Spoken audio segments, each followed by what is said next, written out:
Hey guys, welcome back, and for this video I'm going to show you how to copy text from photo on iPhone.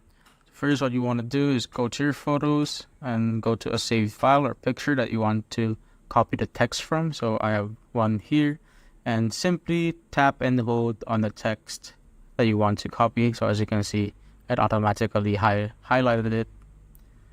Then just scroll or swipe to the ending that you want. So as you can see, I'm gonna copy all of this text right here, and if you want to copy it, just tap on the copy option right there.